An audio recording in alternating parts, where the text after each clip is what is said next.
In our last video, we were looking at the first firehouse in Port Huron on Water Street and the early fire department.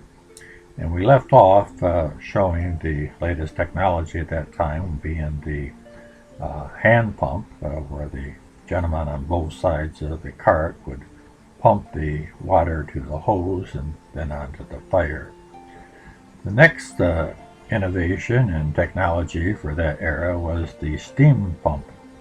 I'm not sure when the steam pump engines replaced the hand pumps, but according to the 1871 directory, as you can see here, the firehouse on Water Street that we were looking at is referred here as Steam Fire Engine Torrent Number 1, and it says it's located on the north side of Water Street between Military and 6. Also, you notice that the Eagle Company had rooms over the engine house as well, and this was still a volunteer fire department. 2 years later, in the 1873 directory, it says this: the engine house is on Water Street in the 2nd Ward. Beside the Holly Waterworks, which are to be completed during the summer of 1873, the city has the following fire apparatus.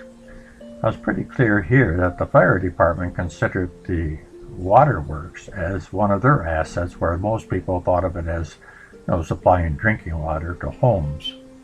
And it was an asset for them. This is the waterworks that would have been in Pine Grove Park, and originally was referred to as the Holly Waterworks because of the pumps there were Holly pumps. And it goes on to list the assets: 1 Clap & Jones steam fire engine, 1 hand engine, 3 hose carts with 1,500 feet of hose, 1 hook and ladder truck with ladders, etc., and 1 team of horses kept at the engine house. The hook and ladder house is on River Street in the 3rd Ward. So you can see, even though they had the new steam engines, they were still using the hand engines, just like many years later when automobiles, or specifically fire trucks, came along. There was a period of time when they were still using the steam pumper with horses. And I'll show you a couple of pictures of that later. That fire in the Bear Block had both. The horses they were referring to in that statement were basically the horses that pulled the steamer. And they were either kept in the firehouse, or in most cases you were kept behind the firehouse, usually a shed or a small barn with a little bit of land that they could be on. And the team of horses, it could be 2 or 3, but as you look here, this picture was taken in front of the 7th Street firehouse, but you can see it's a team of 3 horses pulling the steamer. To give you a little better flavor for that steamer, I thought you might like to look at a restored one. You can see it was a pretty sharp little vehicle, not only efficient, but it was nice to look at, and firemen were quite proud of their steamers. And to add even more flavor and to give you a real sense of what that steamer was like when it was running, check this video out.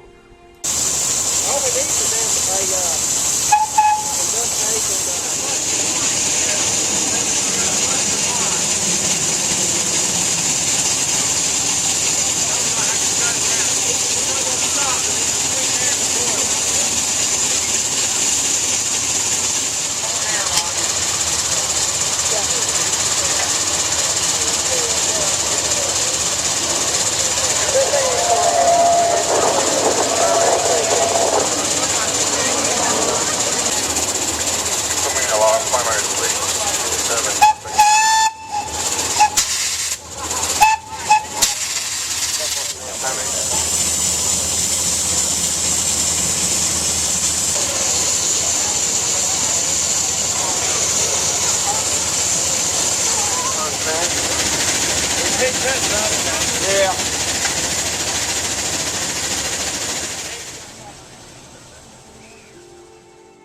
Pretty cool, huh? In 1877, the volunteer company disbanded and the city installed a salaried part-time fire department. These men were generally engaged in other occupations, but slept in the engine houses and were ready for any emergency call. which kind of explains this Port Huron Museum photograph here of actually three photographs in one. I could never understand looking at a couple of these pictures where the folks in them driving the horse carts were in their everyday clothes that they would work in. I mean, these fellas had dress hats and suits on, it looked like. So, two of the three pictures, they don't have a uniform on. The middle picture looked like he is wearing a uniform, but they would appear to be just wearing their everyday clothes. These photographs are labeled 1900, which would be just about the time they went to a full-time fire department. They went to full-time in 1901. So it could have been a little mixture there, full-time and part-time. Getting back to the horses, pitching up the horses was very efficient the way they had it in the firehouses. They actually hung the harnesses from the ceiling and the horses could walk right underneath them. In 1901, the fire chief was Frank Schuller, and he recalled how in the 1890s when he joined the department, he said this: 2 and 3 horse hitches were used. The horses were in stalls at the rear of the house. It was a thrilling sight to watch those trained animals spring to their places under the harness in front of the carts at the sound of the alarm. Of course, the fire department always had the fastest horses obtainable, and everything on the road gave way to them. In this postcard here, it shows the early fire department in action, and you can see the team of 3 horses pulling the first vehicle. Can't quite tell if it's a steamer, but it looks like it might be. This was on Huron Avenue, heading south. The horses heading south. It was right in front of the Union Hotel, where Gilroy's is today. In this next little film clip, which is very old, you can experience what those folks were watching in that postcard that you're looking at here. People standing on the street watching the fire department in action with their horse-drawn apparatus. I wish we had the sound effects for this. I think it would be pretty exciting to hear it. And it was to see it as well, but this can give you an idea, I think, of what it was like. And note that this fire department had 2 steamers. We've already seen one go by, and this is the second one. The fire always brings bystanders to gawk and to watch the fire engines go by today, but I think it was even more so back in those days. Remember I told you that there was a transition period when the steam pumpers were phased out and the new fire truck pumpers were brought in. And this would have been around 1920 or so. Some say that the horses were phased out as early as 1913. But in some rare photos I found, and I've seen several pictures of the Bear Block fire and Howard furniture burning, but I've never seen these pictures before, and there's 3 of them. This first one shows the steam engine there, and it shows the Howard signage in the background.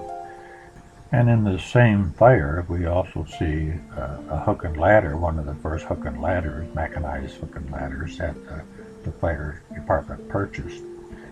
So at the same scene, we had the old horse-drawn pumpers, and we also had the mechanized vehicle as well. Now I didn't see any mechanized pumpers, so maybe that's all they still had was the steam pumpers. Here are the other 2 photos I was talking about.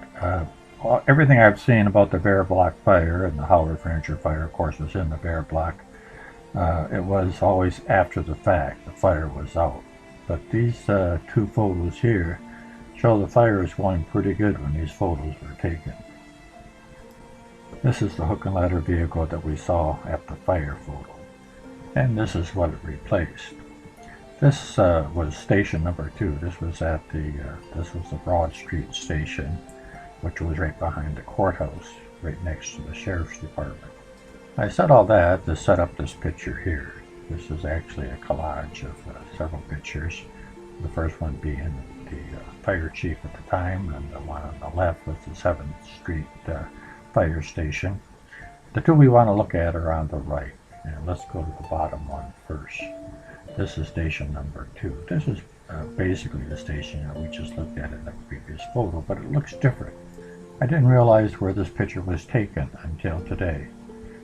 The giveaway was the building on the right. You can see the crossbars. That was the county sheriff's department that was on Broad Street. And then, of course, in the center there you have the firehouse, but it was different than the firehouse that we remember. The firehouse I remember had 4 windows on the second floor. It had 2 circles, one on each side of the door, and it had a tower, whereas this one doesn't. The other thing that threw me off was on the left-hand side. I'm so used to seeing the Port Huron Gymnasium that was right up against it, almost against it, to the west of it, right next door. A very large building, as most of you remember, and before that it was the bowling alley.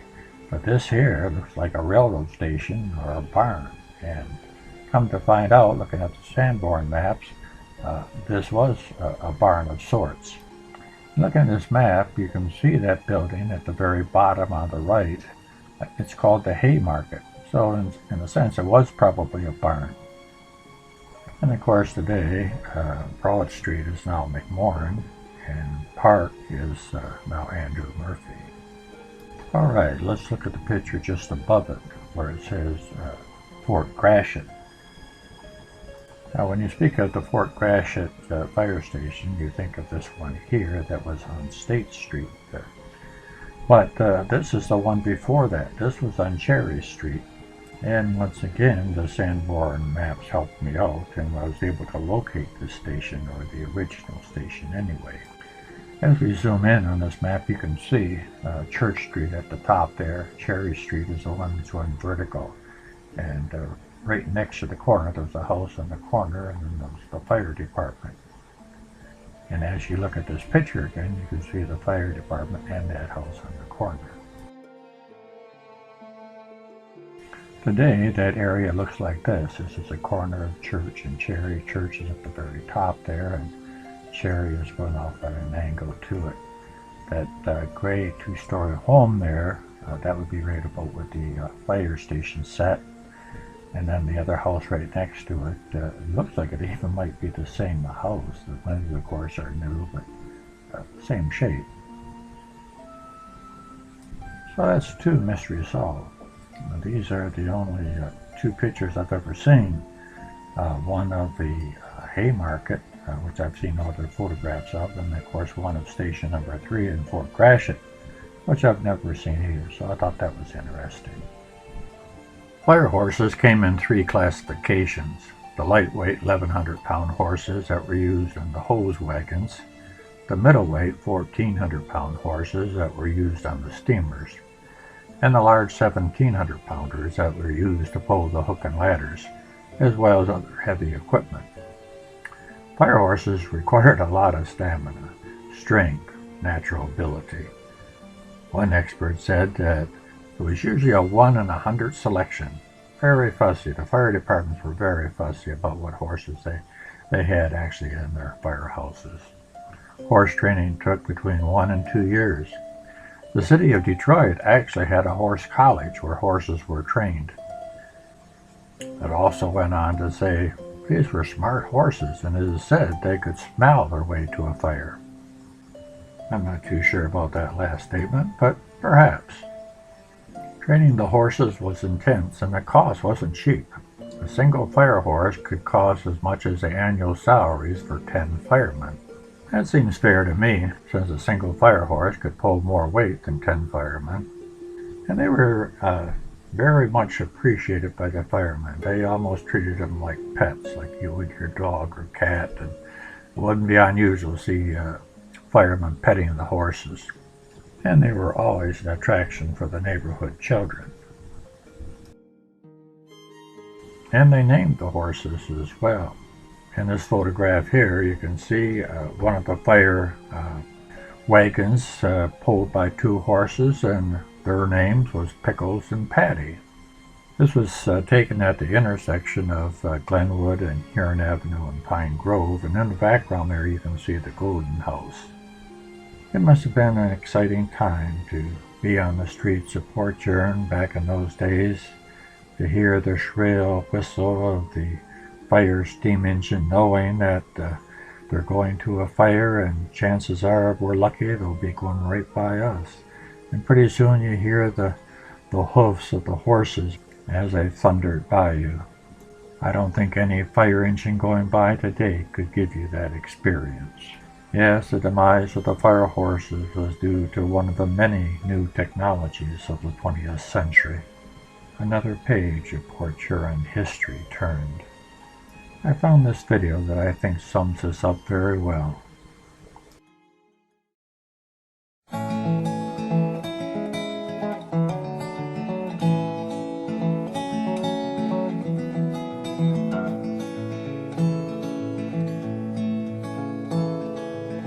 Sixth day, the second month of 1923. The sun was bright despite the chilly weather. The mood down at the firehouse was quiet and subdued, while the men cleaned and polished up the leather. The horses were to be replaced, the word was handed down, with modern trucks that run on gasoline. So one last call has been planned by the fathers of our town. One last time the horses will be seen. One last call will close another chapter. One last call will turn another page of history. The familiar will be gone forever after, while the future sends us down an unlit road of mystery. The plan was set in motion shortly after noon. A call came in, the fire bell was sounded. From up above, the collars and the harnesses came down, and out the door the horses' hooves soon pounded. Jim, a flashy gray, was well known about the town, his painting being done for all posterity. But on a run Jim broke a leg and had to be put down, and the painter had to finish up from memory. One last call will close another chapter. One last call will turn another page of history. The familiar will be gone forever after, while the future sends us down an unlit road of mystery.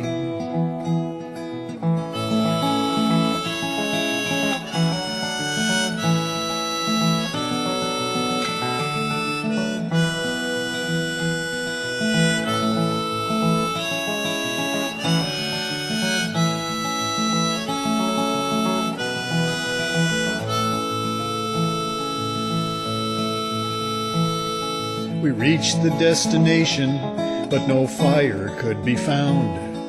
The whole thing was just a false alarm. They freed us from our harnesses, and while we were away, backed the new machines into the barn. The familiar now is gone forever after, while the future sends us down an unlit road of mystery. One last call has closed another chapter. This last call has turned another page of history.